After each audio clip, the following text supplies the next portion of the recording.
Le trio en trois couleurs. 10 ans déjà, le temps passe vite, même en jazz. François Bourassa, bonjour. Bonjour. Bonjour. Yves Léveillé, bonjour. Bonjour. Et Marie-Josée Simard, qui a eu l'idée originale de ce projet, qui a voyagé pas mal aussi, hein? Raconte, Marie-Josée. Bonjour. Alors, c'était une idée de vouloir jouer avec deux pianistes parce que dans mon milieu, dans la musique classique, j'avais travaillé avec la sonate de Bartók qui demandait deux pianos, deux percussions. Puis je me suis dit, comme j'avais déjà travaillé avec François Bourassa, il me semble que ce serait intéressant de travailler avec deux pianistes jazz. Alors, c'était de trouver le deuxième pianiste, qui était en tout cas recommandé fortement par ma mère à l'époque.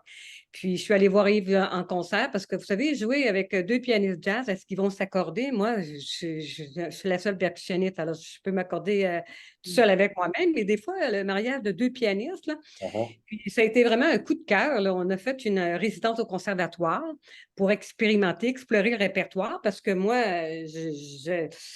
j'allais jouer de leurs œuvres, mais comment les arranger pour ces deux instruments? Alors, c'est comme ça que ça a commencé, là, puis on a poursuivi l'aventure.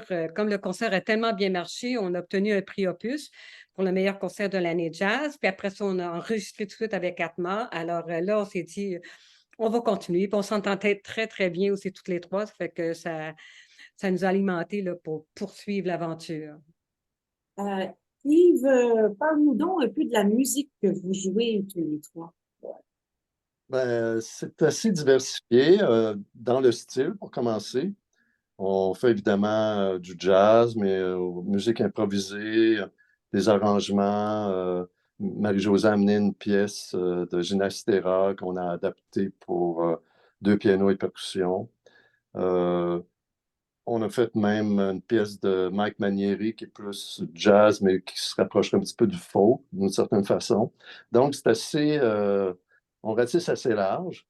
Et puis, c'est beaucoup dans le respect du style de chacun, évidemment. Mais la beauté de ça, c'est qu'on a quand même une très, très belle écoute, puis un respect mutuel.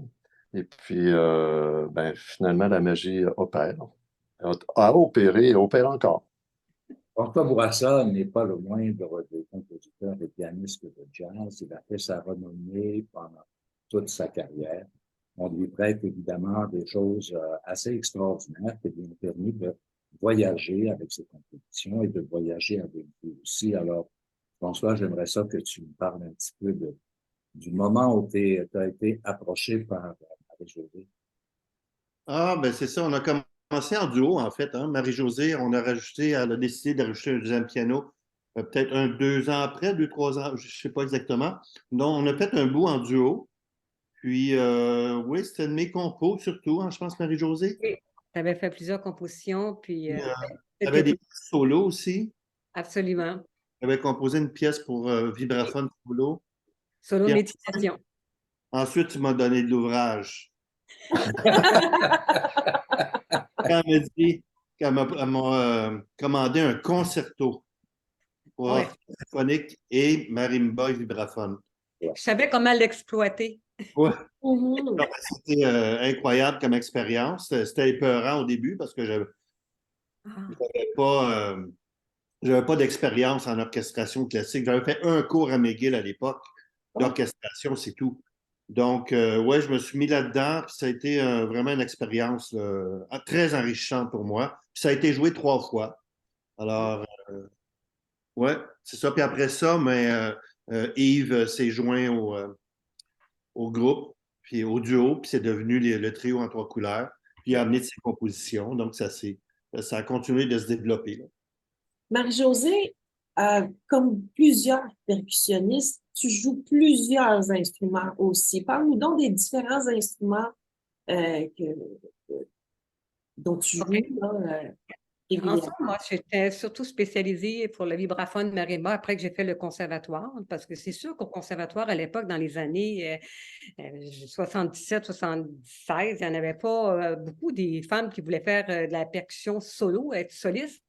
Alors, moi, j'avais ça en dedans de moi, puis je veux dire, je faisais un petit peu rire de moi, ben, c'était correct, là, parce qu'ils disaient, ben voyons, Marie-Josée, apporter ces instruments-là, le marimba, le vibraphone en avant d'un orchestre, ben oui, mais c'est comme ça que j'ai toujours été allumée pour faire cette carrière-là. Alors, après le conservatoire, je me suis concentrée surtout sur le vibraphone et le marimba. Même si j'avais joué tous les instruments de percussion, je voulais plus jouer les claviers, les instruments mélodiques de la percussion, puis de les amener en avant aussi. Alors, ce qu'on voit devant, là, c'est le marimba, le plus gros, dont les lames sont faites en bois. À gauche, vous avez le vibraphone. Le vibraphone est plus connu dans le jazz parce que vous avez les grands Gary Burton, McNamee, plusieurs grands jazzmen jouent sur cet instrument. Mais de l'amener autrement aussi dans la musique classique, c'était un peu une première là, dans mon milieu. Et surtout de les amener devant un orchestre symphonique. Ça, c'est un autre défi que des fois les compositeurs sont toujours étonnés. Bon, ben, parce qu'en piano, les flûtes, les autres instruments, ils ont beaucoup de répertoire concertant. Mais moi, j'avais juste 2 ou 3 concertos à proposer aux orchestres symphoniques, entre autres. C'est pour ça qu'à un moment donné, j'ai commencé à solliciter plusieurs compositeurs. Et ben, c'est pour ça que les instruments à clavier, ben, ils me tiennent à cœur. Mais je joue quand même tous les instruments de percussion. C'est sûr que ça fait beaucoup d'instruments à pratiquer. François et Yves, ils ont juste le piano, eux autres, à pratiquer. Juste le piano. C'est moi qui ai toute la job encore. Alors, Yves, oui, excuse-moi, Yves, j'aimerais ça que tu nous parles un petit peu de ton association, étant donné que tu es arrivé comme la 3e roue. Oui, si on veut. 3e violon, comme on dit. Là, Mais en fait, quand Marie-Josée m'a approché, j'étais vraiment très, très, très touché de ça parce que je la connaissais de réputation. Et bien évidemment, c'est une musicienne extraordinaire. Et puis, moi, j'étais très heureux de pouvoir me joindre au groupe à François. Et François, je connaissais un peu aussi. Mais c'était particulièrement intéressant de jouer avec Marie-Josée, mais aussi de jouer avec François parce qu'on n'a pas souvent l'occasion de faire du 2 pianos non plus. Ouais.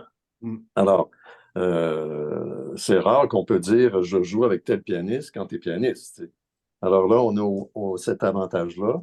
Et puis, ben, on a commencé à jouer, comme Marie-Josée disait, au conservatoire en 2014, notre premier concert, ça a vraiment très bien été. Et puis, petit à petit, j'ai amené des compositions, François a amené de la musique, Marie-Josée a commencé à composer avec nous autres aussi, à participer à des compositions. Et puis, c'est un processus, je dirais, ce groupe-là. C'est qu'il est toujours en évolution, la musique évolue tout le temps. Récemment, on a fait une vidéo assez intéressante au studio Piccolo, qui est un peu un résumé là, de ce qu'on a fait depuis 2014, les meilleurs moments. D'ailleurs, je vais l'indiquer dans...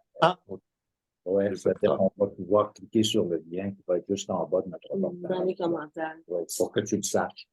Oui, tout à fait, tout à fait. Alors, en gros, c'est ça. C'est vraiment un processus créatif. Et puis là, on est sur une lancée pour des nouveaux projets, mais peut-être Marie-Josée pourra en parler un petit peu plus tard. François, où est-ce qu'on peut vous entendre? Il doit y avoir un site Internet. Est-ce qu'il y a des concerts de prévus prochainement? Là, j'en ai fait quelques-uns. J'ai sorti un album il y a 2-3 semaines.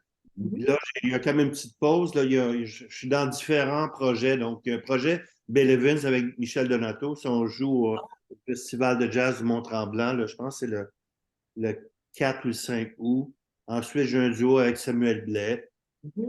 Et après ça, ben, ça va aller à l'automne. J'ai un projet aussi avec Philippe Côté, qui est un compositeur. Puis je prépare des choses aussi là, pour le trio en 3 couleurs, tranquillement. Fait que je fais différentes choses en même temps. Là. Sauf que là, j'ai une petite pause. Je m'en vais à Saint-Donat pour quelques semaines bientôt. Ah. Est-ce qu'il y a... tu es assez régulièrement, tu penses aux diésons. À un moment donné, je regarde parce qu'on va faire un tour aussi. Là, je me dis, François est encore là. Tu joues assez régulièrement là-bas, non? Oui, assez régulièrement, oui. Ben, il n'y a pas tellement de clubs de jazz à Montréal pour...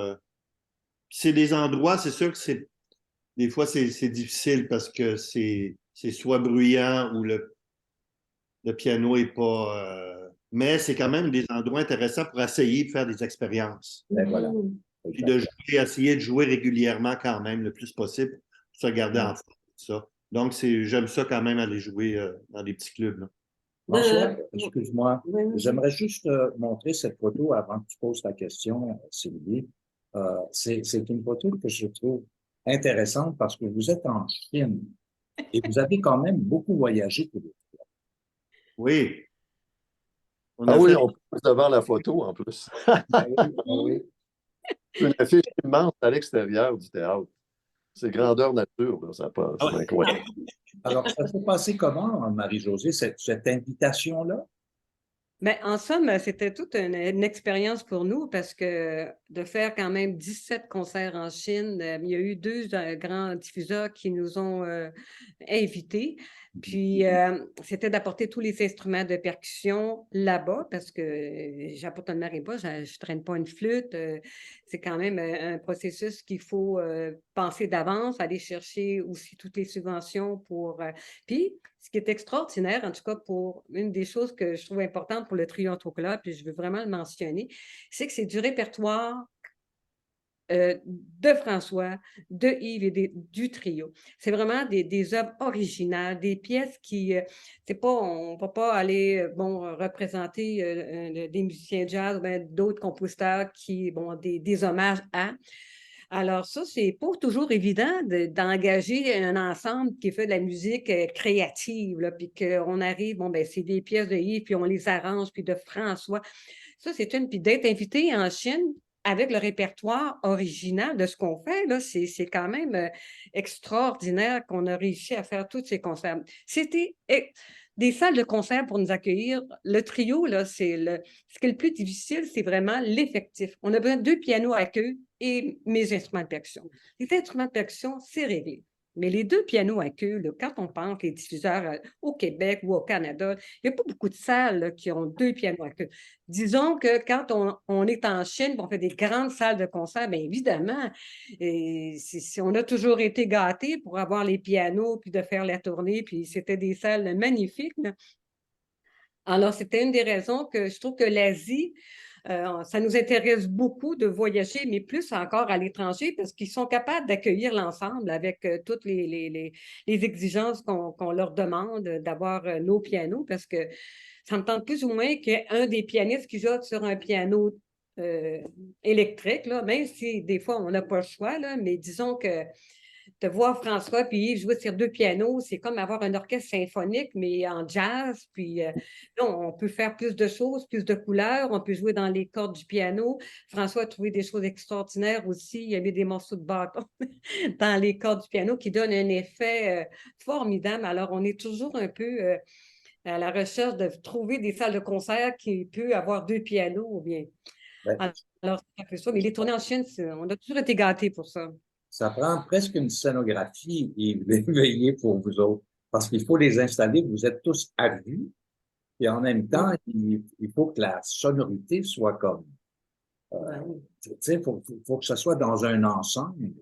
Tu sais, un Tout à instrument ne peut pas prendre, tu sais, je veux dire, le lead, comme on dirait, là. Oui, Ouais. une question de balance, là, d'homogénéité, là, mais en général, déjà, il y a le son, les marimbas, c'est assez puissant, vibraphone peut-être un peu moins, mais en général, les instruments de percussion, là, ça passe très, très bien là, au niveau de l'acoustique.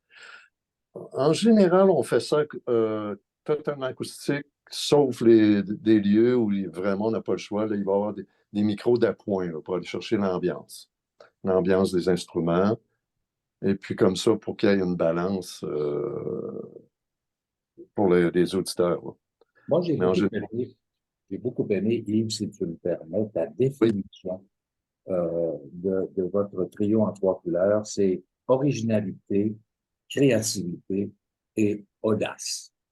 Et je trouve que tu ramasses avec ces 3 mots-là l'essence même de votre musique jazz, composition. Vraiment.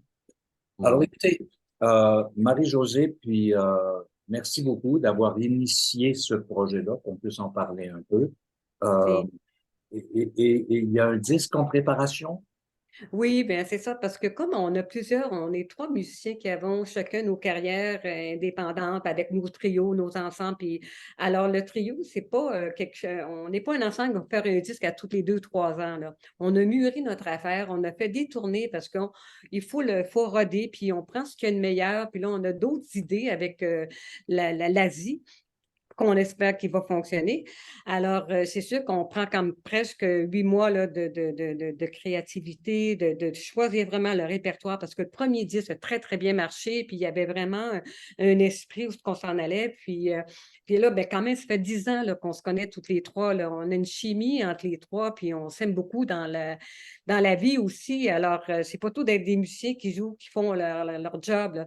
Tu sais, je veux dire, c'est quelque chose d'unique. Puis le trio, c'est un triangle. Alors, on est tricoté serré là, pour faire de la musique. Puis quand on arrive sur la scène, ben, ça paraît qu'on a de la...